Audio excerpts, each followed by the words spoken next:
Ya, terima kasih Ibrahim. Saudara, kita ke informasi pertama di Kompas Petang. Mahkamah Konstitusi kabulkan gugatan terkait syarat peserta Pilpres yang memiliki pengalaman atau sedang menjadi kepala daerah. Putusan ini merespon uji materi pasal 169 huruf Q Undang-Undang Nomor 7 Tahun 2017 tentang Pemilu. Ketua MK Anwar Usman beralasan gugatan yang diajukan itu beralasan menurut hukum. 1. Mengabulkan permohonan pemohon untuk sebagian.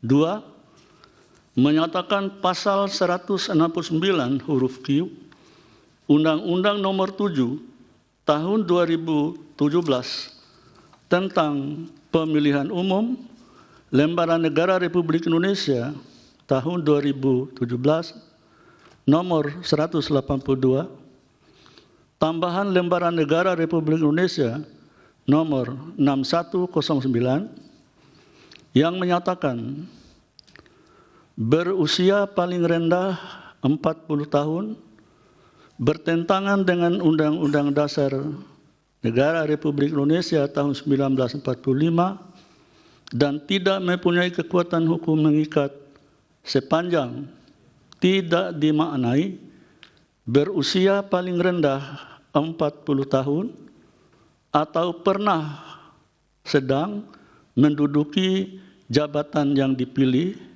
melalui pemilihan umum termasuk pemilihan kepala daerah.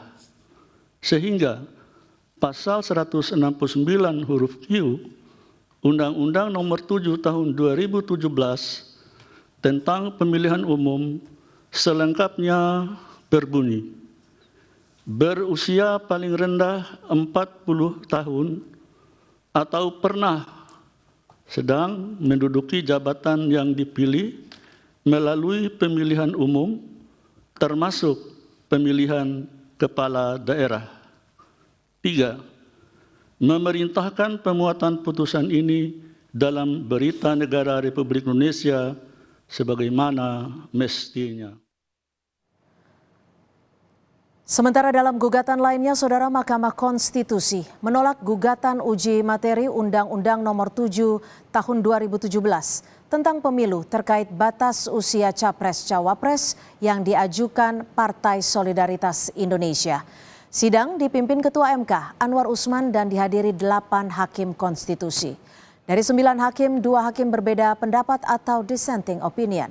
Dengan ditolaknya gugatan uji materi batas usia minimal Capres-Cawapres menjadi 35 tahun, maka usia minimal syarat Capres-Cawapres tetap berlaku minimal 40 tahun.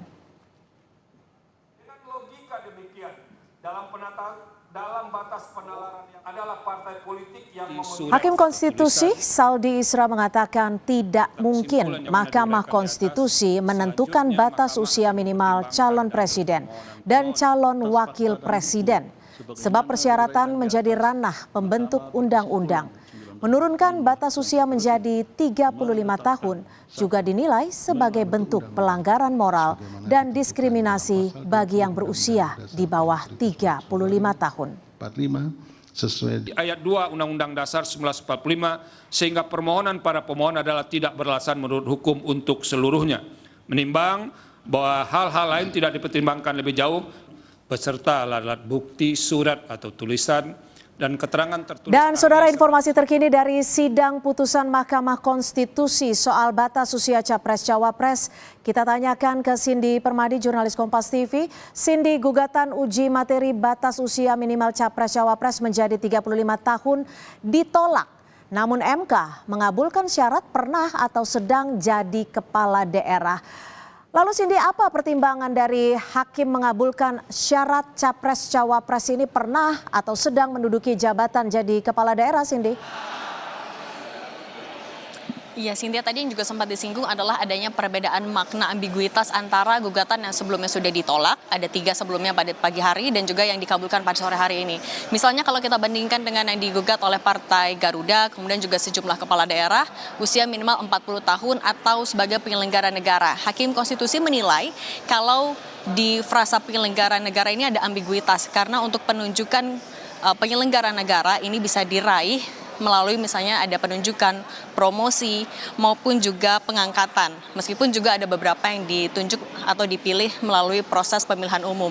Nah sementara kalau untuk yang dikabulkan pada hari ini juga adalah salah satu bentuk untuk mewujudkan partisipasi calon berkualitas. Sehingga kalau kita kutip kembali apa yang disampaikan oleh Ketua MK Anwar Usman tadi, bahwa pokok permohonan pemohon beralasan menurut hukum untuk sebagian, kemudian sehingga mengabulkan permohonan untuk sebagian, dan pasal 169 huruf Q Undang-Undang Nomor 7 Tahun 2017 tentang Pemilu soal yang berusia paling rendah 40 tahun ini dinilai bertentangan dengan Undang-Undang Dasar 1945 dan tidak punya kekuatan hukum yang mengikat.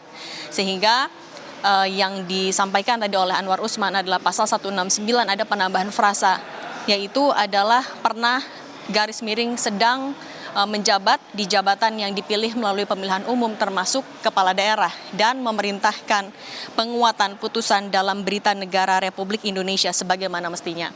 Tadi yang juga sempat disampaikan adalah dalam putusan ini ada 2 hakim konstitusi yang memiliki alasan berbeda dan 4 hakim konstitusi yang memiliki pendapat yang berbeda. Tadi kalau setidaknya sampai sekitar 15 menit yang lalu masih dalam proses pembacaan alasan yang berbeda dari salah satu hakim konstitusi yaitu Eni Nurbaningsih yang masih menyinggung soal frasa di usia 40 tahun. Karena disampaikan kalau di Undang-Undang Dasar telah diatur atau di undang-undang telah diatur definitif usia, kemudian berpendirian, Mahkamah Konstitusi berpendirian bahwa Undang-Undang Dasar tidak mengatur batas usia, sehingga ini masuk ke open legal policy yang apabila ingin digugat bisa melalui pembuat undang-undang yaitu adalah pemerintah dan juga DPR.